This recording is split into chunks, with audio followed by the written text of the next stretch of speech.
Zombie survival with parkour. Dying Light is yet another zombie game. That's right, we didn't have enough, we needed a new one, we needed one that had parkour. So, is it any good?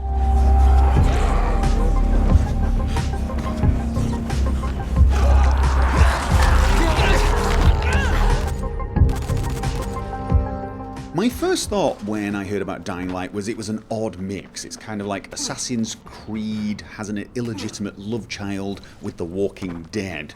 But in actual fact, it really does work rather well. The basic game concept is simple. There has been a zombie virus outbreak in the city of Haran, which has now been quarantined. You are an operative for the GRE, the organisation that has been tasked with dealing with the situation, and you are dropped into Haran with a mission. And that mission is to find the cure, which is rumoured to be somewhere within the city. Once there, you find out the city has been split into two factions. The good guys, who are trying to help everyone survive. The bad guys, bandits, who are essentially trying to take all of the city's resources for their own selfish needs. Oh, and of course zombies, whose agenda seems to be to eat your face. Now, it's not giving away too much to tell you that right at the start you get rescued by the good guys, who unfortunately lose a man in the process, and therefore you're kind of guilted into helping out said good guys, which is, that's fair enough.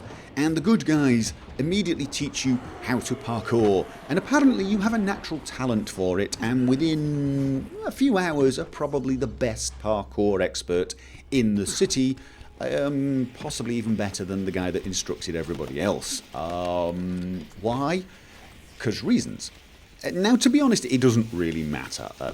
The big fun part of this game is actually free running around the city. It's using the parkour and travelling the city. It's actually a lot of fun. It's pretty easy to learn, it's reasonably well done, and it is pretty engaging.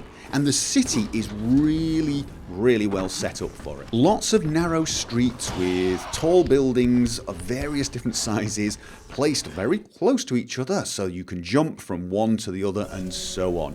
It really is a sort of parkour dreamland in that respect. But that actually makes sense because, of course, that would explain why the parkour experts seem to be the ones that actually are the heroes in the city. They're the ones that can get around easier than everyone else. They can avoid the zombies and the bandits. Now, the game looks great. It really does. And I'm not just talking about the lighting, which is pretty impressive. It just looks really well done. The city is very believable. There are a lot of details. I mean, obviously, everything is completely wrecked. Cars are turned over, things are burning, there are barricades put up, barbed wire everywhere as people try and, defend themselves. But it looks really good. And by good, I do mean in a kind of devastated way. The game visually works. There are some minor quibbles. For example, the anti-aliasing is very weak indeed. It looks okay as long as you stand still. You don't see any jaggies really. You might see the odd jaggy shimmer on trees as they move. But as soon as you start moving, if you pay attention to that sort of thing, you will see the jaggy shimmer if you are sensitive to it. So this is one of those things that kind of annoys me now.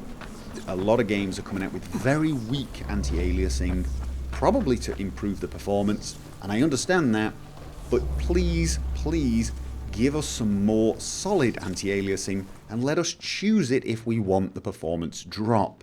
Some of us really hate aliasing, so that is one of the things I did not like. However, in this particular game, it's less of a problem because, as I said, it's more noticeable when you move, which is always true anyway. And in this game, when you're moving, you're normally moving very fast and you're leaping from roof to roof and you're kind of concentrating on not falling to your death and therefore not looking at the scenery. So it actually isn't as big a deal as it would be in other games. The performance is really good. I have a very good system, but I managed to get 60 frames a second constantly by doing two things. The first one is reducing the view distance to absolutely the lowest, which in most games would make it horrible with a lot of popping. In this game, you don't really notice much. All it does is it hides certain details in the far distance. And again, unless you're stood on a rooftop really looking for these details, which you don't do very often, you're not going to notice it. It's one of those things that, honestly, unless you have a system that will really push 60 frames a second even with it cranked up, there's almost no reason to do it. The few times you'll notice it are when deliberately looking for it, and even then, it's not that big a deal. The second thing I did was reduce the shadows from the highest quality to the second highest quality, and that seemed to help around foliage. Believe it or not, more than reducing the foliage quality as well. And with those two tweaks, I got 60 frames a second, and I have a good system, a single 980, and it runs great. As I've already said, the free running feels pretty damned cool. The combat also works. It works pretty well. You get a lot of impact when you're hitting the zombies with pipes and axes and baseball bats. There's a real feeling of actually hitting something. The dodging's pretty easy to get the hang of. And in general, combat, it just feels like you're fighting. There are some firearms, there are pistols, there are rifles, and you will use them against certain enemies, certain very tough enemies. But in general, it's all about the melee. Using firearms is good in some circumstances, but it also creates a lot of noise. And one of the things you'll learn early on is noise is generally to be avoided because it does attract some of the more vicious, aggressive, and fast-moving zombies. And a lot of the weapons you will be using are not just weapons you pick up, there will be weapons you craft. You can often add a lot of extra little effects to weapons, electric shock, burning, and so on. You build a lot of items in this game. Not just weapons, actually. Things to help you out, distractions, bombs, throwing stars, and even some drugs that will help you keep your stamina up so you can run for longer, or even run faster. And at the same time as improving your equipment, you will also improve your own skills. You've got 3 different skill trees. One is the survivor tree, which gives you access to new abilities or perhaps better prices with vendors, because there are vendors to buy things. There is an agility tree that will allow you to free run, to parkour better and better as you progress. And a power tree, which basically improves your melee combat, so you become a bit of a killing machine. And you will progress, you will get tougher, faster, and just all round a better survivor in this world. And it's actually quite a lot of fun doing that. You really do feel this level of progression. And that really does actually encourage you to try a lot of the side missions out, or to try and do a lot of looting. Go to places where there might be loot, kill off the zombies, loot all the stuff you want, and so on. So it's quite an open world that encourages just generally exploring and doing a lot of the side quests. And you get a lot of options on how to achieve your goals, your intentions. You can go the fast-moving, climbing, running parkour expert, get in, get out really, really fast, do a lot of evading and escaping. You can become a bit of a combat master, although there are going to be times where that's not going to work. You are still going to have to do a lot of running regardless. But there are abilities like camouflage. You can use bits of dead zombies to cover yourself and blend in with the other zombies. And you can even learn to kill zombies whilst not being detected in your zombie camouflage. And that really does open up a lot of different ways to achieve some goals. Whereas previously you might have been using loud noises, firecrackers, explosions to attract the zombies to one place while you ran in, unlocked a van and stole what was in there. Now you can actually go in there pretending to be one of them and do the same thing. But it's not all good, I'm afraid. There are a couple of things that I really think are weaknesses for this game. And the story and the main quest, for example, is one of them. It really is very, very linear indeed. It's not just predictable, it's extremely linear and scripted. You don't have any choices whatsoever. And this is even true on the side quests. The side quests are a lot of fun, but you are totally and utterly on rails. You have no dialogue options. There are no cutscenes. When you talk to people, it just takes control of your character in game, and your character says things without you getting any choices. And this is very true on the main quest. You're given an order to do something, and even if you don't like it, you are going to do it. You're going to watch your character do it, and it is pretty infuriating, to be honest. It does feel... well, it feels way too scripted, and I don't particularly like it. If you're going to have an open world game like that, I like to have some choices. Having an open world but not having an open character is somewhat annoying. Now, many games do this, but for some reason it feels more annoying in this game, and that's probably because the things your character chooses to do are really quite aggravating. You really sort of want to grab your own character and punch him in the face a few times. It's that kind of game, I'm afraid. Whereas in some other games that linear storytelling might work, in this one, for some reason, it just annoyed me. And that doesn't mean that the quests are not fun, because they are. Running around, doing the parkour, doing the combat, collecting all the things you're supposed to be collecting, running away from hordes of vicious zombies is still a lot of fun. But the story is just not why I'm doing it. I'm not doing it for the story, I'm doing it because I want to do the missions.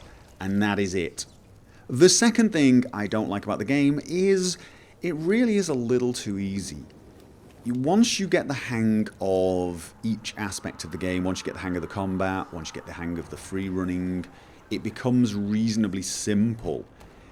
Especially during the day. During the day, you will be pretty much unchallenged. You'll be running around. The hardest things you will meet are other humans, and you quickly figure out how to kill them. And once you get a gun, forget it, it's over. You meet a few of them with weapons, with guns, but again, they're easy to kill. Nighttime, the first time you get caught out at night is a heart-thumping experience. It is pretty terrifying, and the next few times after that are pretty exciting. But eventually you figure out how to do it. You do get the hang of the night. It does take different tactics, but different tactics work. I mean, I started out by using a lot of free running. Move fast from safe zone to safe zone. Use speed chemicals to run faster. Go safe zone hopping until I got to my destination. Do it very, very quickly and then run back. And it worked. I almost never died. You can fight some of the serious zombies at night, but I don't recommend it, even though they are killable. But you can also, later on, once you get the camouflage ability, almost move around at night without any problem. You just keep killing zombies as you go, keep refreshing your disguise, and you're more or less immune to any trouble.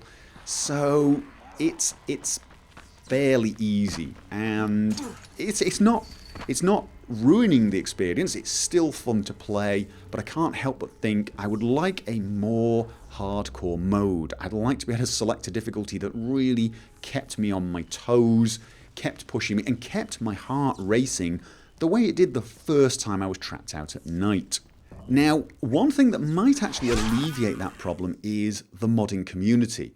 I have seen quite a few mods come out recently, including one that improves well, I say improves. It makes the zombies far more aggressive, it makes them detect you from far further away, and it pretty much makes all of the zombies a lot faster and gives them the ability to climb, which means you're going to get hordes of zombies chasing you. Now, I've not tried it myself. I'd like to finish the game first before I try these mods, but just looking at the video makes it look quite exciting. So this game, even though it is relatively easy now, may actually have a lot of replay value with mods. So you might find you could turn this game into a really intense survival challenge. Now this is a first impressions video, and I mean I'm only about 25% into the main story at the moment, but I've already got over 35 hours of play racked up, and that's because I'm doing a lot of exploring. I'm doing every single side quest, I've gone for every single airdrop. 35 hours and I'm only a quarter of the way through the game. And I've not even touched the multiplayer player versus player mode. You can actually enter the game as a zombie and hunt one of your friends down. Now I've not tried that out. I have tried the normal cooperative where you play as survivors, a couple of friends, and that is actually quite a lot of fun. But I haven't tried, hunt your own friends. So of course, there's even more to this game than I've yet discovered. So I wouldn't be too surprised to find myself still playing this game in months to come. In the end, whilst this is not a groundbreaking game, it is a solid game. It's a solid zombie survival game with a fun parkour element, a potential for many hours of play, and a lot of fun. And in the end, that's the most important thing.